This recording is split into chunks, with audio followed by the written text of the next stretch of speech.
This is Frog Valley Tropical Fruit Farm, and I want to talk about why conventional farming methods are causing diseases in mangoes and citrus. So, we don't water any citrus and our mangoes, never have, and they came from the nursery with the diseases they come with, like MBBS and other fungal diseases already there in mango. But the mango and the citrus people, these are the Florida chemical cartel growers,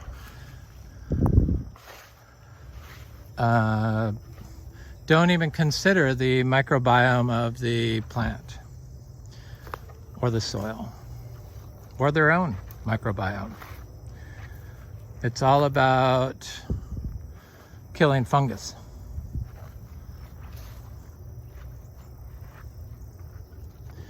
And when you kill fungus, you kill the microbiome of the plant. And so by spraying copper on mangoes, you're killing the entire the phyllosphere, the outside of the plant, the leaves. And those leaves in a healthy, natural growing mango that doesn't have disease because it's got a healthy microbiome,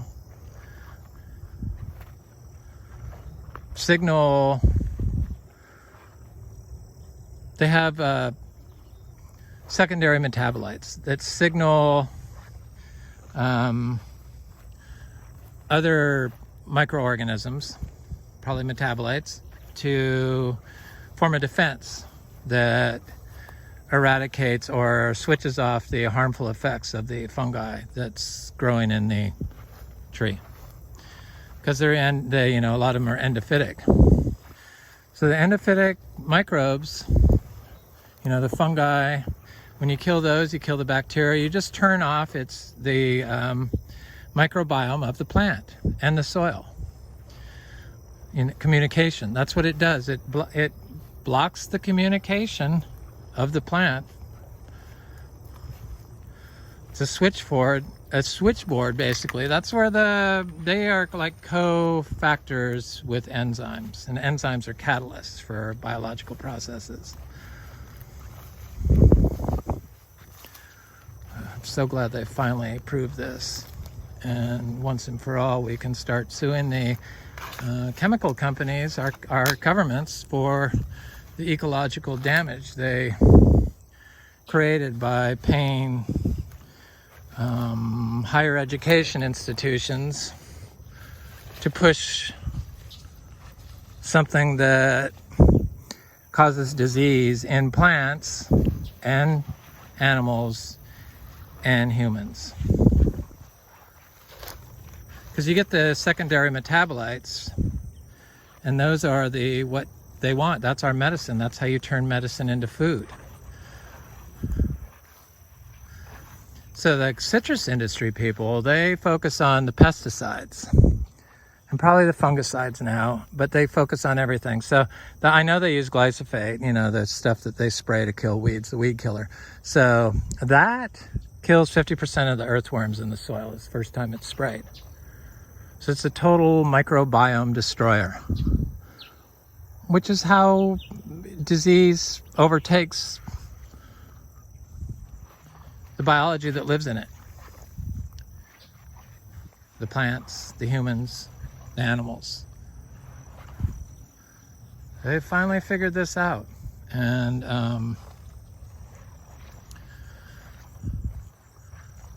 really the only way to fix it is to go back to a proven indigenous long-term known growing method for growing food for humans, and that's to put the cow. We eat so many hamburgers in this country. I don't eat meat, but if we're eating that many hamburgers, don't you think that if we use the manure from that animal in the plants we grow and put it back into the system, that it would help the microbiome of the soil, which would help the microbiome of the plant and help the microbiome of the human. And the ecology of the space it's being grown in. So Florida. I mean, just this pushing of the copper was crazy. I mean, copper just kills all aquatic life. And here in Florida, which is ideal for growing organically because we got unlimited supply of water, we got an unlimited supply of calcium, and we have the perfect ambient temperature for biology. Microbiology.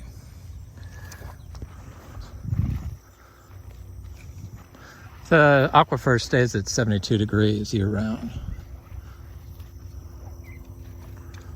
Florida. I'm changing my hot wire for my donkeys. Putting them in new pasture because these are pastures. They're really healthy.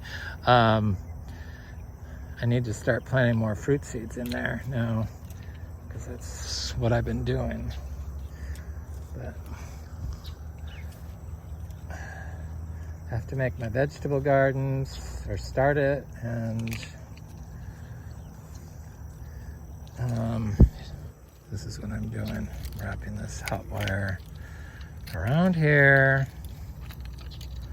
so that the donkeys can't go in there. I want permanent fencing because I hate hot wire and I hate the plastics. I hate using any plastic, and this is like a plastic, like I hate using plastic pots, and I hate using, I would never use shade cloth. I just could not understand that, is all those microplastics that just shuff off into the thing. And now that I know that we don't need to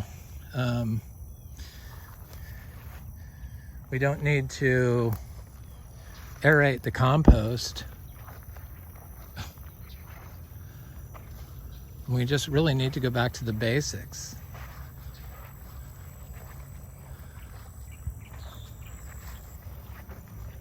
The healthy cow manure would be a perfect way to start. So if everyone started raising their cows on these citrus plantations, grass-fed cows, there's plenty of water. All you have to do is put the cows in there. We're not going to hurt those nasty citrus. Nobody wants to buy your citrus.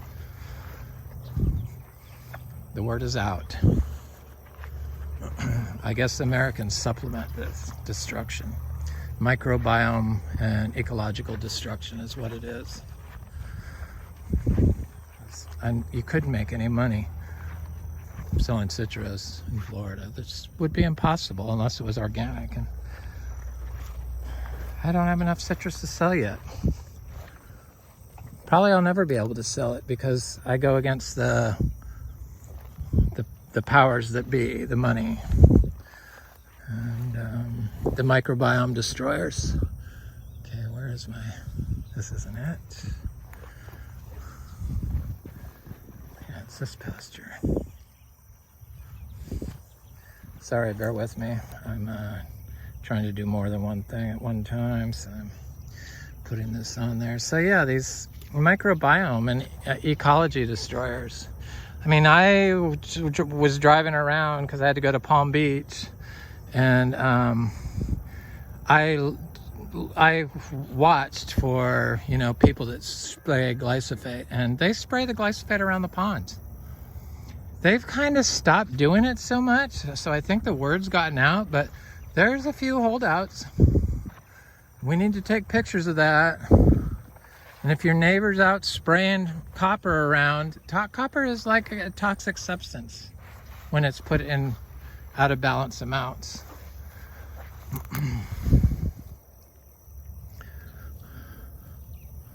You don't need it. It destroys microbiomes. And mango and citrus growers, please. I mean, I wish there was a big citrus farm that wanted to plant out their grove, because I think we could probably work out a deal, and guaranteed you would make money in the long run. It wouldn't even cost that much. Anyway, got to do something.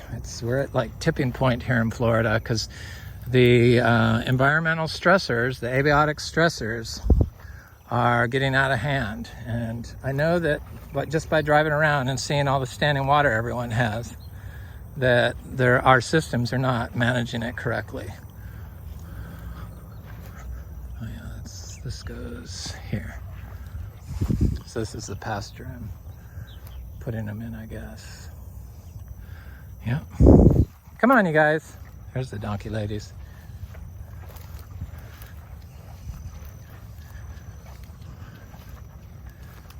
Hi, P. Miss P. Miss K. So yeah, the microbiome destroyers, that's kind of scary that we were on that path and swallowed the Kool-Aid, basically, which is even worse. We're swallowing the poisons. I can tell by my friends that don't eat organic that something's going on just by looking at their skin. It's that pretty obvious to me. And for men, they usually have a gut that's up right below your tits, so it pops out right there. That's because your microbiome isn't functioning right from the foods you're eating. It gets killed from the poisons. That's what those things do. They kill microbiomes. They are biology killers. You don't want to use them. They cause cancer and they cause disease in plants. How's my favorite little girls, huh? Plenty of grass in here. Of course, they go right for the sedge. The last spot is hedge in here. That's a holdout from when this was horse pasture. Oh, my little donkey lady. All right, have a good day, P. Anyway, I just wanted to do a video on how conventional farming methods are causing the disease in their citrus and our mangoes. If you're using if you're focusing on nitrogen, and for sure if you're using synthetic or water-soluble organic nitrogen, those are microbiome destroyers. They turn off microbiome signaling.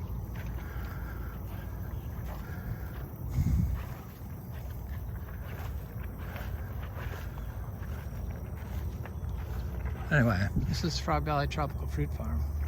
I want to see the water, see if the neighbors, so they raised this property up above ours, 3 feet in 5 feet in some places, right on the property line. And this used to be way above ours. It looks like it's turning into a sinkhole. They mow it. They mow pastures here, and you can see the whole thing is covered in water.